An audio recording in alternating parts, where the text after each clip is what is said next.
আসসালামু আলাইকুম ওয়া রাহমাতুল্লাহি ওয়া বারাকাতুহু। আশা করি আমার প্রিয় ভাই বোন আপনারা সকলে ভালো আছেন। তো দীর্ঘ প্রায় 8 দিন পরে আমার কথা আপনারা শুনতে পাইতাছেন, মানে আমার ভিডিও আপনারা দেখছেন। লাস্ট ভিডিও দেখছিলেন লঞ্চের ভিতরে আমি তদবিরের কাজ করতেছিলাম এবং আপনাদেরকেও আমি তদবির শিখাইতেছিলাম।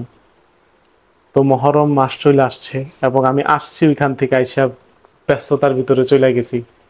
হ্যাঁ, দোকানের ব্যস্ততা, আবার নিজের ব্যক্তিগত অনেক তদবির মানুষের করতে হয়। আসলে আমি তো সকল কাজই করি। সকল কাজ বলতে কি বাবা, যে কাজটা পারি ওই কাজটা করি, যে কাজটা পারি না ওই কাজটা করি না। তো মানুষ আমাদের যোগাযোগ করে, সোহাগ ভাই আপনি পারেন? হ ভাই পারি। ভাই পারেন? না ভাই আমি এটা পারুম না। শেষ। তো এই ব্যস্ততা মিলে আপনাদেরকে সময় দেওয়া হয় নাই। ইনশাল্লাহ এখন চেষ্টা করব। আমি বারবারই বলবেন যে বারবারই সোহাগ ভাই আপনি বলেন, কিন্তু কথা রাখেন না। অনেক মানুষ ইউটিউবে হোয়াটসঅ্যাপে বলে ভাই ভিডিও দেন ভিডিও দেন। ইনশাল্লাহ এখন আমি আপনাদের কথা ইনশাল্লাহ রাখার চেষ্টা করব, যদি আল্লাহ পাক আমার রাখায়। তো মহররম মাসের আমি বাবা বেশি কথা বলুম না, অল্প সময়ের ভিতরে আপনাদেরকে আমি একটা উপহার দিব। এটা আমাদের তরিকার অনেক বড় একটা আমল, যা আমরা কাদরি সিলসিলা এবং সিলসিলায় হাজবেরি দাতা গঞ্জে বক্সে হাজবেরি এবং চিশতিয়া সিলসিলার, এই তিনটার সিলসিলার মশহুর একটা আমল। সিলসিলা হইল রাসূল সাল্লাল্লাহু আলাইহি সাল্লাম এবং তার আওলাদগণ থেকে, আহলে বায়াত থেকে এক একজনের পর এক একজন দেখবেন সাজারা শরীফ আছে, যারা বর্তমান ধারক বাহক আছে কাদরিয়া তরিকার। হ্যাঁ, দাতা সাবের তরিকার ধারক বাহক আছে এবং আমার কাছে সাজারাও আছে। আমার পীর সাহেবের সাজারা, সমস্যা নেই। তো এটা বলতেছি আপনাদের মারফতের কথা, কারণ এই পৃথিবীতে অবশ্যই মানুষ আসছে শিখার জন্য। আমিও আপনাদের কাছ থেকে শিখুম, আপনারাও আমার কাছ থেকে শিখবেন। কেউ ভালো শিখে, কেউ খারাপ শিখে, এই লাইনে কেউ কুফুরি শিখে, কেউ বেদাতি শিখে। হ্যাঁ, কেউ আবার আল্লাহ পাকের বন্ধু হইয়া যায়। দেখবেন যারা আল্লাহ পাকের বন্ধু, এদের ভিতরে দুনিয়ার কোনো মোহমায়া থাকবো না, লোভ লালসা তাদের ভিতরে থাকবো না। তাদের ভিতরে থাকবো কিভাবে উম্মতের কি করা যায়, উম্মতকে উপকার করা যায়। যদি আপনি দেখেন এই পৃথিবীতে সবাই মানুষ পেরেশানির ভিতরে আছে। আমারও পেরেশানি থাকতে পারে, আপনাদেরও পেরেশানি থাকতে পারে। পেরেশানি ছাড়া মানুষ খুব কমই আছে। তো পেরেশানের সময় যদি আমরা আল্লাহ পাকের ডাক দেই, আল্লাহ পাক অবশ্যই আমার ডাক শুনবো। আবার পেরেশানি গেলে কিছু কিছু বান্দা ছাড়া আল্লাহ পাকের ডাকার খবর নেই। বিপদের সময় তো সবাই আল্লাহরে ডাকে, সুখের সময় কয়জনে ডাকে? তো চেষ্টা করবেন সুখের সময় আল্লাহকে ডাকার জন্য, আল্লাহ পাক শুনবে। তো এই 10ই মুহররম আপনারা যদি পারেন বাবা, রোজা রাখবেন। 2টা রাখেন, 1টা রাখেন, রাখলেন। রোজা রাখা যদি আপনারা এই আমলটা করেন আমার দেখানো পদ্ধতিতে, ইনশাল্লাহ আগামী 1 বছর আপনাদের কি বড় ধরনের কি আসবে না, বালা আসবে না, বিপদ আসবে না, শরীর অসুস্থতা হবে না। তো এই পৃথিবীতে সবচেয়ে বড় লোককে জানেন? যার কি 10টা বাড়ি আছে, 20টা গাড়ি আছে, হ্যাঁ, শত শত দামি জিনিস আছে, সে বড় লোক না। এই পৃথিবীতে সবচেয়ে বড় লোক ওই ব্যক্তি যে নিজে সুস্থ আছে। আপনি ঢাকা পঙ্গু হাসপাতালে যান, কান্না করে বেরোয় আসবেন। কথা হারি, কত মানুষ এই অবস্থা, কারো হাত নাই, কারো পাও নাই। আমার 2টা হাত আছে, আমার 2টা পাও আছে, কিন্তু আমি আল্লাহ পাকরে স্মরণ করি না।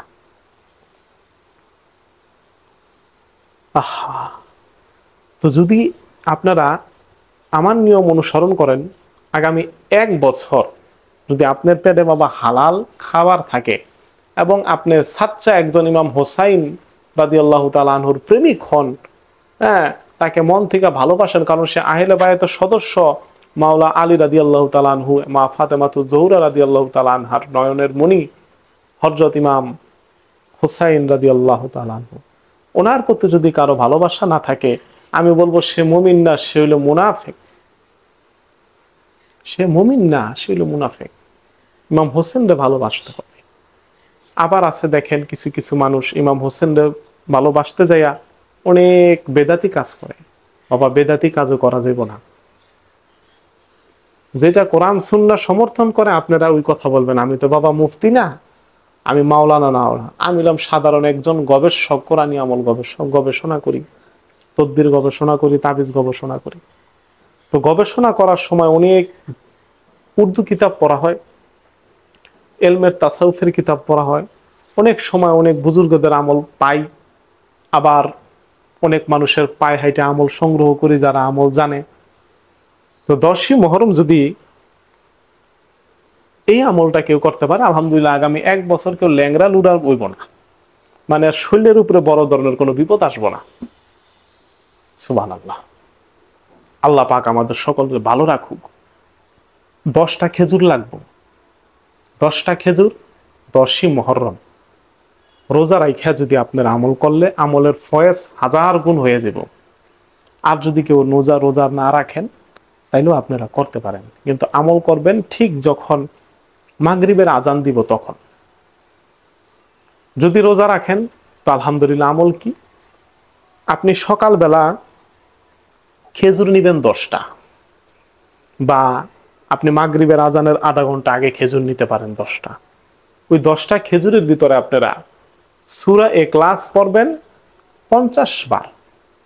সূরা ইখলাস 10টা খেজুরের ভিতরে 50 বার সূরা ইখলাস পড়া, আয় আল্লাহ পাক রব্বুল আলামিন, আমি যে আমল করলাম আমলের হাদিয়া তুমি ইমাম হুসাইন রাদিয়াল্লাহু তাআলা আনহু এবং আহলে বায়াত সবার রূহের মধ্যে সওয়াব পৌঁছায় দাও, এবং তাদের জন্য আমার দোয়া রইল, এবং তাদের উসিলায় মালিক আমার শরীর স্বাস্থ্য ভালো রাখো, এবং আমার বিপদ আপদ আল্লাহ তুমি দূর করে দাও।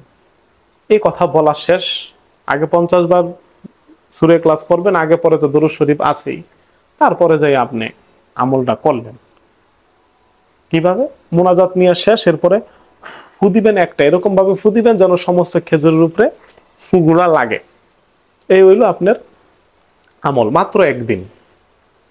যেন অবশ্যই আপনার হালাল অবস্থায় আমলটা করতে হবে। হালাল বলতে কি, আপনার পেটে যেন কোনো হারাম খাবার না থাকে। বাস এতটুকু আপনাদের আমলের অনুমতি সকলকে দিলাম। তারপরও কমেন্টে নাম লিখবেন আর আমার জন্য দোয়া করবেন। আর আপনাদেরকে আমি এই আমলের অনুমতি খাসভাবে সবাইরে দিয়ে দিলাম, এবং আপনারা এই আমলটা পুরা ছড়াইয়া দেন, 10 জনরে বলেন, 20 জনরে বলেন, যেন এরা সবাই আমল করে আলহামদুলিল্লাহ উপকার পায়।